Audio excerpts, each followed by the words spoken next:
ஐந்து கரத்தனை ஆனை முகத்தனை இந்தி இளந்தரை போலும் ஏற்றினை நந்தி மகந்தனை ஞான குழந்தனை புந்தியலை தடி போட்டி என்றனை. இது விநாயகருடைய பாடல். அதாவது ஒரு படம் எடுக்கிறது எவ்வளோ கஷ்டம் என்பது படம் எடுத்தவருக்கு தான் தெரியும். ஏன்னா படம் எடுக்கிறது கஷ்டம், ஆனால் ப்ரொடியூஸ் பண்ணதில்லை அது ரொம்ப கஷ்டம். ஏன்னா இந்த விழாவுக்கு வந்திருக்கிற அனைவருக்கும் ஒரு விஷயத்தை நான் சொல்கிறதுன்னா, இந்த உலகத்தை காட்டிலும் பெரியது எது அப்படின்னு ஒரு கேள்வி உண்டு. இந்த உலகத்துக்கு அடுத்தது எதுனா கடல். இந்த கடலை காட்டிலும் பெரியது எது? அதுக்கு அடுத்தது மலை. இந்த மலையை காட்டிலும் பெரியது எது? இந்த 3 வினாக்கள் கேட்கப்பட்டது. அதுக்கு பிறகுதான் பெரிய புராணம் எழுதப்பட்டது. இந்த உலகத்தை காட்டிலும் பெரியது எது அப்படின்னா, காலத்தினால் செய்தி சிறிதெனினும் ஞானத்தின் மான பெரியது.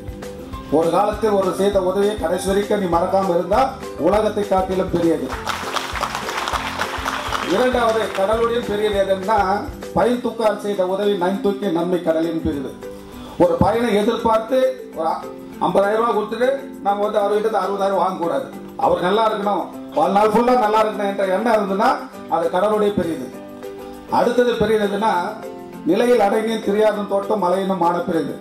எந்த நிலை வந்தாலும், உயர்ந்த நிலை வந்தாலும் தாழ்ந்த நிலை வந்தாலும் அந்த நிலையிலிருந்து மாறக்கூடாது. அவர் பண்பு மாறக்கூடாது, அன்பு மாறக்கூடாது என்பதை நம்ம புரிஞ்சுக்கணும்.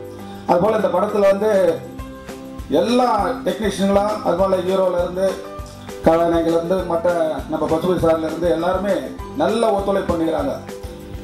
அது என்ன ஒரு பெரிய விஷயம்னா, இயல்பாக நடக்கிற ஒரு விஷயத்தை அழகாக சொல்லிக்கிறாங்க. இந்த அஞ்சலி என்ற டைட்டிலே, அதாவது எப்படின்னா, எங்கள் அம்மாவுடைய பேர் அதை திருப்பி அவங்க பாட்டிக்கு பாட்டி பேரை ஞாபகப்படுத்திட்டார். அதனால என்னன்னா, வாழ்க்கையில் எப்போதும் உழைச்சிக்கிட்டே இருக்கணும். உழைப்பை விட சிறந்த உலகத்தில் எந்த இதுவும் இல்லை. எப்போ உழைக்கிறோமோ ஆரோக்கியம் அதிகமாக இருக்கும். உழைப்பை எப்போ நம்ம விட்டோமோ அப்போ நம்ம என்ன கீழே போயிடுவோம். உழைப்பு எப்போதும் மெய் வருத்தம் பாரார், பசி நோக்கார், கண் துஞ்சார், எவ்வகையிலும் தீமை மேற்கொள்ளார், அருமை பாரார், அவமதிப்பு கொள்ளார், கருவமே கண்ணாயினர்.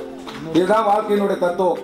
அதனால என்னன்னா, இந்த படத்தில் எல்லாரும் அருமையாக உழைச்சிருக்கிறாங்க. அவங்களுக்கு முதல் என்னுடைய நன்றி நான் சொல்லிக்கிறேன். ஆனால் ஒரு விஷயம் என்னன்னா, எல்லாரும் ஒரு படம் பண்ணும்போது பசுபதியில் சார்லேருந்து, விமல் சார்லேருந்து, ஹீரோயின்லேருந்து எல்லாரும் கோஆப்ரேட் பண்ணாங்க. அந்த கோஆப்ரேட்டிங் தான் வச்சுக்கலேன், இன்னும் பல ப்ரொடியூசர் வருவாங்க. இன்னும் எங்கேஸ்ட்டு வரக்கூடிய வாய்ப்புகள் நிறைய உண்டு. அந்த கோஆப்ரேட்டிவ் இருக்க என்னன்னா நம்மளும் பண்ணலாம். ஏன்னா ஒரு குடும்பமாக இருக்கிற நம்ம இந்த ஒரு குடும்பமாக இருக்கும்போது என்னன்னா, அந்த கோஆப்ரேட் இருக்கும்போது என்னன்னா அவங்களுக்கு நிறைய, அதாவது என்ன, அவங்க அனுபவத்தை அவருக்கு சொல்லிக் கொடுப்பாங்க.